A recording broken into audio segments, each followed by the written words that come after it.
Hi friends, welcome back to Ema Janu channel.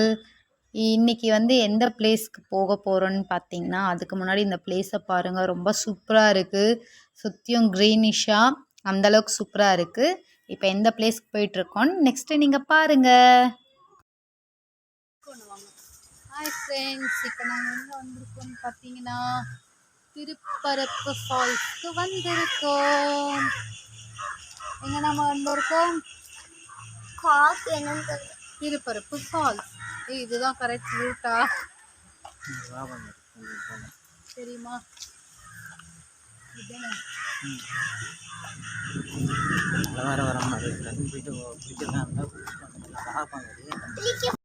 இதுதான் வந்து பார்த்திங்கன்னா ஃபால்ஸ்க்கு என்ட்ரி ஆகணும். என்ட்ரி ஃபீஸ் வந்து பார்த்திங்கன்னா ஒருத்தருக்கு 10 ருபீஸ் வாங்குகிறாங்க.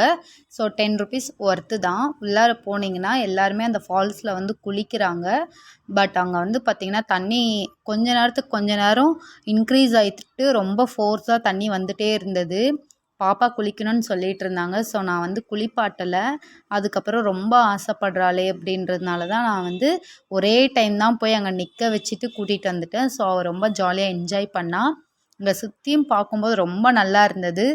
அந்த ஏரியாலாம் அந்த அரௌண்டிங் எல்லாம் பார்க்கும்போது ரொம்ப சூப்பராக இருக்குது பிளேஸு. நீங்களும் இந்த பிளேஸ்க்கு போயிருந்தீங்கன்னா எனக்கு கமெண்ட் பண்ணுங்கள். ஸோ இங்கே வந்து பார்த்திங்கன்னா ரெஸ்ட் ரூம் ஃபெசிலிட்டிஸ் எல்லாமே இருக்குது. தண்ணியில் குளிக்கும்போது வந்து கொஞ்சம் கேர்ஃபுல்லாக எல்லாருமே குளிங்க. ஸோ தண்ணி வந்து ரொம்ப ஃபோர்ஸாக வந்துட்டுருக்கு. நாங்கள் போனப்போ வந்து பார்த்திங்கன்னா மழை இருந்தது. பட் ரொம்ப இருக்கல, தூறல் போட்டுட்டு இருந்தது. நாங்கள் வரும்போது பார்த்திங்கன்னா ரொம்ப மழையாக இருந்தது. ஸோ இப்போ வந்து யாரையுமே குளிக்க வைக்கலன்னு சொல்லிட்டு இருக்காங்க. ஸோ நீங்கள் வந்து குழந்தைங்கள கூட்டிகிட்டு போனால் கேர்ஃபுல்லாக குளிக்க வைங்க.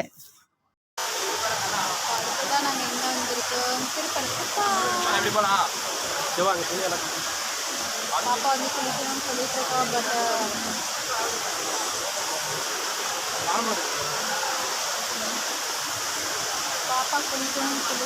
பட் எனக்கு அந்த போட் வர்றதை பார்த்தாலே ரொம்ப பயமாக இருக்குது.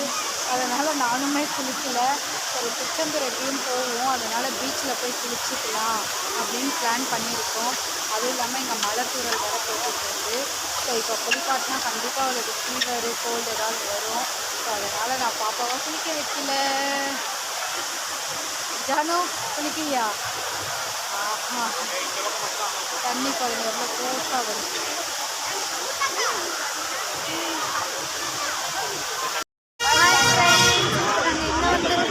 கன்னியாகுமரிக்கு இங்கே தான் இருக்கோம். பட் நாங்கள் வந்து ரவுண்டிங்கில் இருக்கோம். இப்போ தான் கன்னியாகுமரி உள்ளார பீச்சுக்கு போகலாம், நல்லா பார்க்கலாம் அப்படின்னு உள்ளார என்ட்ரு ஆகிட்டுருக்கோம். இந்த கலர் செல்லெல்லாம் பொறுக்கிற ஆளனா நான் தான் மொத்தமும் பொறுக்கிடுவேன். அது அழகுக்காக வச்சுப்பேன். பீச் நேம் எழுதிடுவேன், கன்னியாகுமரி. ஹாய் ஃப்ரெண்ட்ஸ், இப்போ வந்து நம்ம வந்து பார்த்திங்கன்னா கன்னியாகுமரி பற்றி தான் தெரிஞ்சுக்க போகிறோம். ஏன்னா நிறையா பேருக்கு வந்து கன்னியாகுமரி பற்றி தெரியாமல் நீங்கள் வந்து கன்னியாகுமரிக்கு வந்து போயிட்டுருப்பீங்க. ஸோ அதை பற்றி தான் நம்ம இப்போ வந்து தெரிஞ்சுக்க போகிறோம். கன்னியாகுமரி வந்து பார்த்திங்கன்னா the last point of India என அழைக்கப்படுறது தான் கன்னியாகுமரி.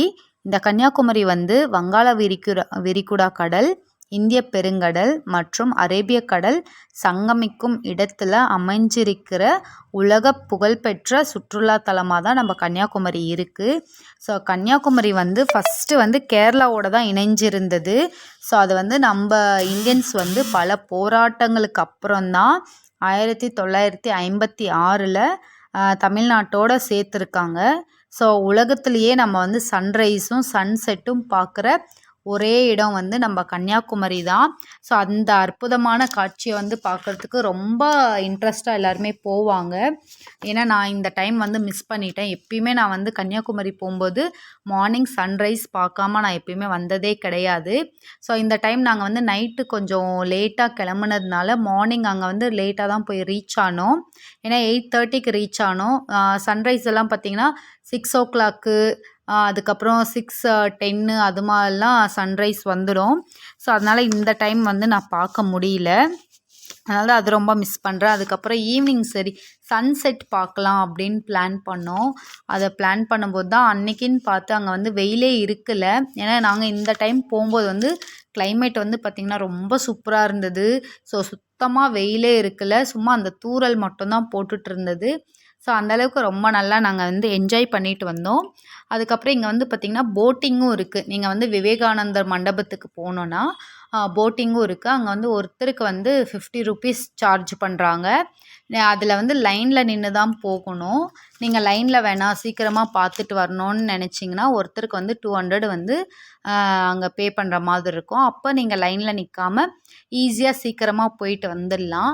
ஸோ இங்கே வந்து பார்த்திங்கன்னா இப்போ நிறைய கடைங்க வந்து ஷாப்ஸ் நம்மளுக்கு தேவையான ஷெல்ஸ்லேயே மிரர் ரெடி பண்ணுறது, அதுக்கப்புறம் டோர் டெக்கரேஷன் அது எல்லாமே பண்ணி வச்சுருக்காங்க. அதுக்கப்புறம் பார்த்திங்கன்னா இந்த விவேகானந்தர் பாறை வந்து எப்போ கட்டப்பட்டதுன்னா 1970 தான் இந்த விவேகானந்தர் மண்டபம் வந்து கட்டப்பட்டுச்சு. ஸோ அதுக்கப்புறம் விவேகானந்தர் வந்து அந்த பாறையில் வந்து 3 நாள் தியானம் பண்ணதாக சொல்லியிருக்காங்க. அதுக்கப்புறம் இந்த திருவள்ளுவர் சிலை வந்து 133 நம்மளுக்கு திருக்குறள் அதிகாரங்களை பொறுத்து தான் இந்த 133 அடியாக வந்து இந்த திருவள்ளுவர் சிலையை வந்து கட்டியிருக்காங்க. அதுவும் இல்லாமல் அது வந்து பார்த்திங்கன்னா 7 லட்சம் கிலோ எடையை கொண்டது தான் நம்ம பிரம்மாண்டமான இந்த திருவள்ளுவர் சிலை. ஸோ இதிலேருந்து உங்களுக்கு வந்து பார்த்திங்கன்னா நிறையா நீங்கள் வந்து தெரிஞ்சிருப்பீங்கன்னு நினைக்கிறேன். நாங்களுமே நிறைய லேர்ன் பண்ணோம். ஸோ நிறைய இதை பற்றி தெரிஞ்சுக்கிட்டோம். இன்னமும் கன்னியாகுமரி பற்றி நிறையா தெரிஞ்சுக்கலாம். ஸோ அதுக்காக புக்ஸுமே இருக்குது. விவேகானந்தர் மண்டபத்துலேயுமே விவேகானந்தர் பற்றி தெரிஞ்சுக்கிறதுக்கு புக்ஸ் எல்லாமே இருக்குது. மறக்காமல் போய் பாருங்கள். அதுக்கப்புறம் அங்கே உள்ளார என்ட்ரி ஃபீஸ் வந்து 20 ருபீஸ் கலெக்ட் பண்ணுறாங்க. அதுக்கப்புறம் நானும் ஜானுவுமே இங்கே கீழே வந்து நாங்கள் ரொம்ப தண்ணிக்கிட்டலாம் போய் ப்ளே பண்ண மாட்டோம். ஏன்னா கன்னியாகுமரியில் வந்து பார்த்திங்கன்னா ஃபுல்லாக பாறைங்களாக தான் இருக்கும். அதனால் முன்னாடியே நாங்கள் நின்று வந்து அங்கே வந்து பாப்பா வந்து ஷெல்ஸ் அவளுக்கு கலெக்ட் பண்ணுறது ரொம்ப பிடிக்கும்.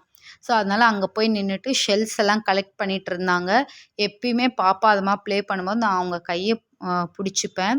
ஸோ அது மாதிரி தான் நாங்கள் வந்து இப்போ அடுத்ததாக இன்னொரு பிளேஸ் தான் போயிட்டுருக்கோம். அந்த பிளேஸ் நெக்ஸ்ட்டு வீடியோவில் பார்ப்பீங்க.